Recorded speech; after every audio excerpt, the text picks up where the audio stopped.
دیا رسول اللہ کو۔ قرآن نے بنی اسرائیل کے بارے میں یہ کہا کہ یہ انبیاء کو قتل کرتے تھے، حضرت موسیٰ کے بعد جو انبیاء آتے تھے یہ انہیں قتل کرتے تھے، اور اس امت میں اب کوئی نبی تو نہیں آنا رسول اللہ کے بعد، خاتم النبیین ہے، لیکن آل نبی موجود تھی جس کے بارے میں رسول اللہ نے بڑی تاکید کی، اذکرکم اللہ فی اہل بیتی، اذکرکم اللہ فی اہل بیتی،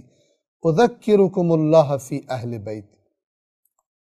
شیعہ سنی کتب گواہ ہے کہ اپنے اہل بیت کے بارے میں بہت شدت سے تاکید کی، لیکن امت نے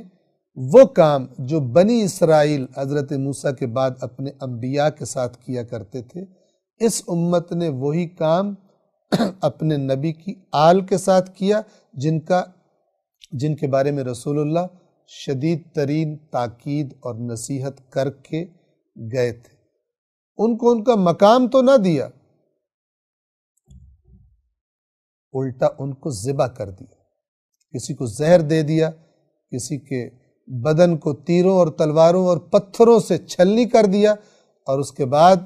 اس کو ذبح کر دیا اور اس کے سر کو کاٹ کر نیزوں پر چڑھا لیا، اور اس کی اولاد اور اس کے اصحاب کے سروں کو۔ تو یہ قرآن اگر کوئی پڑھے اور بنی اسرائیل کی حرکتیں دیکھے تو اس امت نے بھی جو اپنے رسول کے احکام کو پامال کیا ہے اس کے لیے ڈھکا چھپا نہیں ہے۔ شرط یہ ہے کہ اس کو یہ نہ رٹایا گیا ہو کہ ہمارے اکابرین کی رائے یہ ہے، بلکہ وہ اکابرین کی دلیل پوچھے، اکابرین کی دلیل پوچھے، نہ کہ اکابرین اور بزرگان کا نام لے کے دھوس سے اسے چپ کرا دیا جائے۔ یہ ایک بڑا مرض ہے کہ جو تمام اسلامی مسالک میں پایا جاتا ہے کہ جب کسی بھی مسلک کا ماننے والا اللہ کی کتاب پڑھنے لگتا ہے تو وہ دیکھتا ہے کہ مثلاً یہ بات تو جو میں نے آج تک سنی ہے اکابرین سے اس کے خلاف ہے، اور یہ جو ہمارے معاشرے میں رائج ہے، ہمارے مسلک میں رائج ہے، قرآن مجید کی آیت تو اس مزاج کی نہیں لگ رہی، پھر وہ جاتا ہے کسی بزرگ کے پاس، کسی عالم کے پاس کہ قرآن کی آیت میں یہ ہے اور ہمارے یہاں یہ کیوں رائج ہے، ہماری رائے جو ہے، ہمارے مسلک کی رائے فلان مسئلے میں وہ اس کے ساتھ میچ کیوں نہیں کرتی، تو پھر اس کو دھوس دی جاتی ہے کہ ہمارے جو اکابرین بزرگان تھے وہ تو فرشتوں سے ملاقاتیں کرتے تھے، ان کو تو خوابوں میں آ کے رسول اللہ رہنمائی کیا کرتے تھے، اور وہ جس طرح قرآن کو جانتے تھے، قرآن کی گہرائیوں کو، تمہاری ہماری تو اوقات ہی نہیں جان سکے۔ تو دلیل کی جگہ دھوس کے ذریعے اس کو چپ کرا دیا جاتا ہے، اور وہ بھی عام طور پر جو عام آدمی ہوتا ہے وہ دھوس میں آ کے ڈر جاتا ہے کہ کہیں میں گمراہ ہی نہ ہو جاؤں، یعنی گمراہ ہو رہا ہوتا ہے،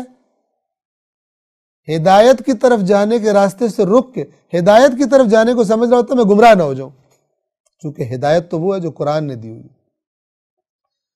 جب بھی کوئی بزرگ، کوئی عالم کہے کہ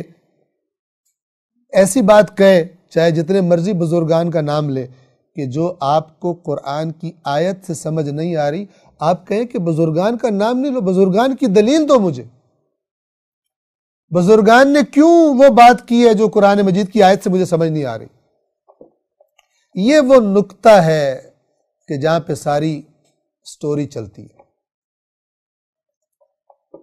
یہ وہ نقطہ ہے جہاں پر